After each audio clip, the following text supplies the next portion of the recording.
Assalamualaikum warahmatullahi wabarakatuh.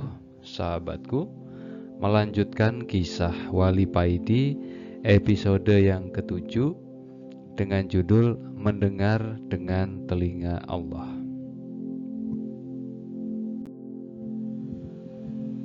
Melanjutkan dari episode sebelumnya, jadi setelah beberapa hari bersama Wali Paidi, sang pemuda murid Torekoh ini menghadap kepada guru mursyidnya guna melaporkan peristiwa yang dialaminya. Kira-kira 10 meter dari gerbang pondok, si murid sudah disambut kawannya yang juga mondok di situ. "Kang, sampeyan sudah ditunggu Mas Yai di depan musola." "Loh, Yai sudah menunggu toh?" jawab sang murid. "Iya Kang, tadi kira-kira setengah jam yang lalu aku disuruh Yai membuatkan 2 kopi dan beliau berpesan setelah membuat kopi tolong taruh di depan musola dan cepat-cepat kamu ke pintu gerbang karena dulurmu akan datang," terang kawan si murid. "Kok bisa tahu ya?" Mereka berdua memasuki pintu gerbang pondok yang begitu kecil. Pintu gerbang pondok di sini memang berbeda dengan pintu gerbang pondok-pondok lain. Di sini pintu gerbang cuma satu, daun pintunya ukuran 1 meter kali 2 meter, terbuat dari kayu yang dilapisi seng. Kalau ada orang yang tidak pernah ke pondok ini pasti tidak tahu pintu gerbangnya. Pernah dulu abahnya Mas Yai ini mau merenovasi pintu gerbang dan membuatnya agar lebar dan diperbagus. Tapi malamnya abahnya Mas Yai bermimpi bertemu dengan Mbah Yai yang mengatakan, "Nak, jangan pugar pintu gerbang ini. Biarlah seperti itu saja. Biarlah orang mengira kalau di sini tidak ada pondok." Mungkin beliau tidak ingin berkoar-koar ya bahwa di sini ada pondok ya.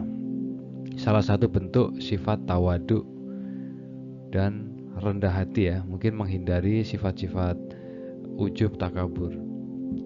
Kemudian setelah mimpi tersebut, Abah Yai urung merenovasi pintu gerbang pondok. Setelah melewati pintu gerbang, si murid dan kawannya melihat Mas Yai sudah duduk sambil merokok di depan musola dengan 2 cangkir kopi di depannya. Si murid mengucapkan salam, "Assalamualaikum."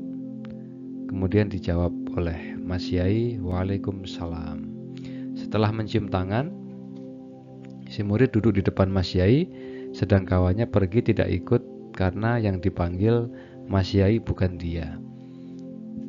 Inilah contoh adab seorang murid ya.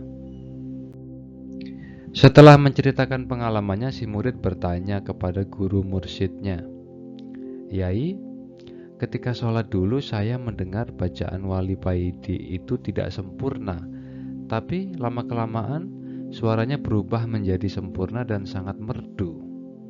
Apa maksud semua itu?"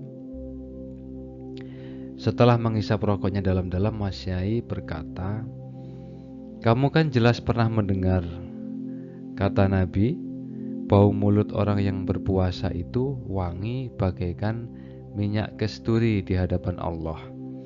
Ketika kamu mendengar suara Kang Paidi itu menjadi merdu, sesungguhnya kuping yang kamu pakai untuk mendengar itu kupingnya Allah. Kalau kupingmu sendiri yang kamu pakai, maka terdengar seperti itu, jadi terdengar tidak sempurna menurutmu. Tapi di hadapan Allah, bacaan Kang Paidi begitu merdu, begitu juga dengan bau mulut orang yang berpuasa, akan tercium sangat busuk kalau menciumnya itu dengan hidung kita sendiri." Masya Allah. Si murid juga bertanya lagi, "Apakah Kang Paidi ini juga orang Torekoh?" "Ya, dia murid abahku. Kang Paidi ini sebelum masuk Torekoh perilakunya sudah sangat bertorekoh. Kalau kamu melihat tingkah polanya yang awur-awuran itu hanya untuk menutupi kesejatian dirinya. Setahu saya Kang Paidi ini orang yang tidak punya suudzon kepada orang lain. Kepada siapapun orangnya baik, anak kecil maupun maling, Kang Paidi ini tetap husnudzon. Inilah salah satu kelebihan Kang Paidi. Kemudian si murid bertanya, tapi mengapa bukan Yai sendiri yang mengatakan kepada saya kalau selama ini tempat yang saya kira Mekah itu sebenarnya tempat pembuangan sampah? Hahaha, itu memang tugasnya Kang Paidi. Dan lagi, tempat pembuangan sampah itu kan dekat dengan musola Kang Paidi. Kalau aku yang menunjukkan, kamu akan bingung berada di mana, sedangkan TPA itu jauh dari sini.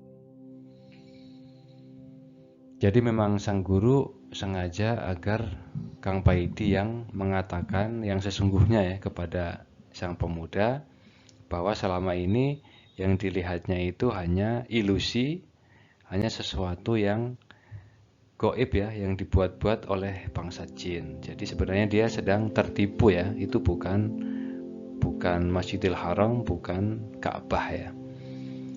Di tempat lain, Wali Paidi sedang kedatangan seorang tamu yang ingin sekali berangkat haji. Ini berbeda tempat ya, yang tadi di pondoknya Mas Yai, tempat si murid itu belajar. Di sini kita kembali ke lokasi Kang Paidi yang sedang mendapatkan seorang tamu ya, yang pengen banget berangkat haji. Kang, saya ingin sekali bisa berangkat haji. Tolong saya dikasih amalan yang bisa membuat saya berangkat haji, pinta orang tersebut. Kemudian Wali Paidi menjawab, saya tidak bisa. Coba sampean minta kepada Yai yang lebih mengerti soal itu. Saya ini orang bodoh, jawab Wali Paidi. Tidak Kang, saya tidak keliru karena saya bermimpi kalau sampeanlah yang bisa menunjukkan jalan tersebut, bantah orang tersebut. Kemudian karena Wali Paidi tidak ingin mengecewakan tamunya, baiklah kalau sampean memaksa, sehabis sholat subuh sampean baca surat Yasin 7 kali. Kalau ada apa-apa sampean kesini lagi. Setelah orang tersebut membacanya selama 1 bulan, tidak terjadi apa-apa, orang ini kembali kepada Wali Paidi. Kang, tidak ada apa-apa Kang. Terus kemudian Wali Paidi menjawab, kalau begitu bacaan surat Yasinnya ditambah surat Al-Waqiah sebanyak 7 kali. Nanti kalau ada apa-apa sampean kesini lagi deh. Wali Paidi pun menjawab, memberikan harapan lagi ya. Kemudian orang tersebut mengamalkan selama 1 bulan surat Yasin dan surat Al-Waqiah, tetap saja tidak mengeluarkan tanda apa-apa. Akhirnya orang tersebut kembali lagi ke Wali Paidi. Masih belum ada tanda-tanda apa-apa Kang. Gimana ya Kang? Kata orang yang kepengen naik haji tadi. Wali Paidi terdiam dan memejamkan matanya sebentar. Wah, serius nih kayaknya nih.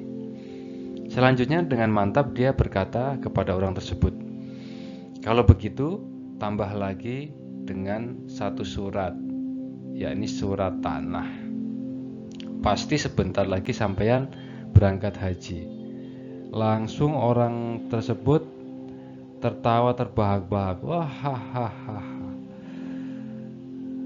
Mungkin dia kaget dengan jawaban Wali Paidi ya.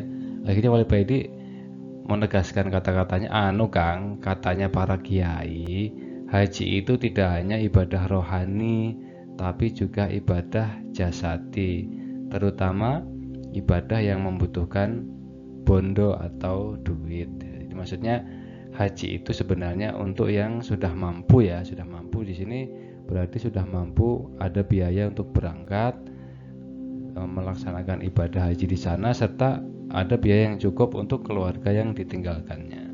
Seperti itu ya. Oke, baik sahabat, begitulah kisah Wali Paidi episode yang ke-7 ya.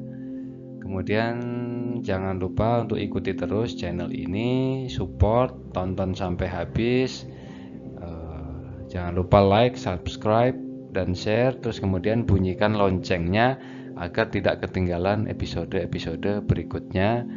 Kisah Wali Paidi yang syarat makna dan penuh dengan hikmah kehidupan ya. Jangan lupa untuk nantikan episode berikutnya yang berjudul Bertemu Nabi Khidir. Oke, terima kasih. Wassalamualaikum warahmatullahi wabarakatuh.